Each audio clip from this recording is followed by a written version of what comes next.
নমস্কার, এডুকেয়ার চ্যানেলে সবাইকে স্বাগত। 2025 একাদশ শ্রেণীর শিক্ষাবিজ্ঞান সেকেন্ড সেমিস্টারের ফাইনাল সাজেশান নিয়ে চলে এসেছি তোমাদের সামনে। চলো তাহলে শুরু করা যাক। তোমাদের এই প্রশ্নগুলি থেকে সম্পূর্ণ কমন তোমরা পেয়ে যাবে। এখানে গ্রুপ সি ইউনিট 1 প্রশ্ন আসবে 5 মার্কসের। এখান থেকে প্রশ্ন করলে তোমাদের পেয়ে যাবে। প্রশ্নগুলি আমি বলছি এক এক করে। শিক্ষা ও মনোবিদ্যার মধ্যে সম্পর্ক আলোচনা করো। 2 নম্বর, শিক্ষা মনোবিজ্ঞানের প্রয়োজনীয়তা বা গুরুত্ব আলোচনা করো। 3 নম্বর, সংবেদন ও প্রত্যক্ষণের পার্থক্য উল্লেখ করো। 4 নম্বর, সক্রিয় অনুবর্তন তত্ত্বটি পরীক্ষাসহ বর্ণনা করো। 5 নম্বর, থর্নডাইকের শিখনের মূল সূত্রগুলি শিক্ষাগত গুরুত্বসহ আলোচনা করো। 6 নম্বর, ফ্রয়েডের মনোবিশ্লেষণ তত্ত্বটি আলোচনা করো। 7 নম্বর, ধারণা গঠনের স্তরগুলি আলোচনা করো।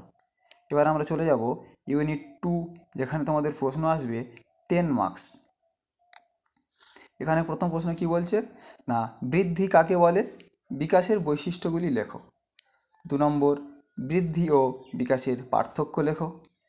3 নম্বর, শৈশবকাল বলতে কী বোঝো, শৈশবকালের চাহিদাগুলি ব্যাখ্যা করো। 4 নম্বর প্রশ্ন, বাল্যকাল বলতে কী বোঝো, বাল্যকালের বিকাশমূলক বৈশিষ্ট্যগুলি আলোচনা করো।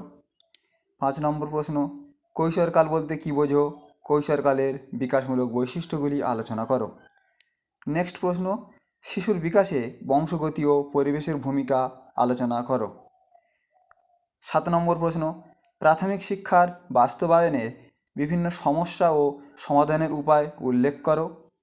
8 নম্বর, মাধ্যমিক শিক্ষা কাকে বলে, মাধ্যমিক শিক্ষার উদ্দেশ্যগুলি আলোচনা করো। গ্রুপ সি এই পর্যন্ত কমপ্লিট। তারপর আমরা চলে আসব গ্রুপ ডি ইউনিট 1। এখান থেকে প্রশ্ন থাকছে 10 মার্কসের। কী কী তারা চলো দেখে নিই। 1 নম্বর, প্রাচীন ভারতীয় শিক্ষা প্রতিষ্ঠান নালন্দা বিশ্ববিদ্যালয় সম্পর্কে আলোচনা করো। 2 নম্বর, প্রাচীন ভারতীয় শিক্ষা প্রতিষ্ঠান তক্ষশিলার অবদান সম্পর্কে বা তক্ষশিলার অবদান উল্লেখ করো। 3 নম্বর প্রশ্ন, ইসলামীয় শিক্ষা ব্যবস্থার বৈশিষ্ট্যগুলি আলোচনা করো। 4 নম্বর, উডের ডেসপ্যাচ কী, এর সুপারিশগুলি লেখো। 5 নম্বর, মেকলে মিনিট কী, মেকলে কীভাবে প্রাচ্য ও পাশ্চাত্যের দ্বন্দ্বের অবসান ঘটিয়েছিলেন। 6 নম্বর, স্যাডলার কমিশন বা কলিকাতা বিশ্ববিদ্যালয় কমিশনের সুপারিশগুলি লেখো। 7 নম্বর, হান্টার কমিশনের সুপারিশগুলি উল্লেখ করো। 8 নম্বর, 1813 সালের সনদ আইনের গুরুত্বগুলি লেখো। পরবর্তী ইউনিট প্রশ্ন থাকছে তোমাদের 5 নম্বরের। এখান থেকে প্রশ্ন আমরা দেখে নেব। সমাজ সংস্কারক হিসাবে রাজা রামমোহন রায়ের অবদান উল্লেখ করো। 2 নম্বর, নারী শিক্ষা ও জনশিক্ষায় রামমোহন রায়ের অবদান উল্লেখ করো। 3 নম্বর প্রশ্ন থাকছে প্রাথমিক শিক্ষায় বিদ্যাসাগরের অবদান উল্লেখ করো। 4 নম্বর, সমাজ সংস্কারক হিসাবে বিদ্যাসাগরের অবদান উল্লেখ করো।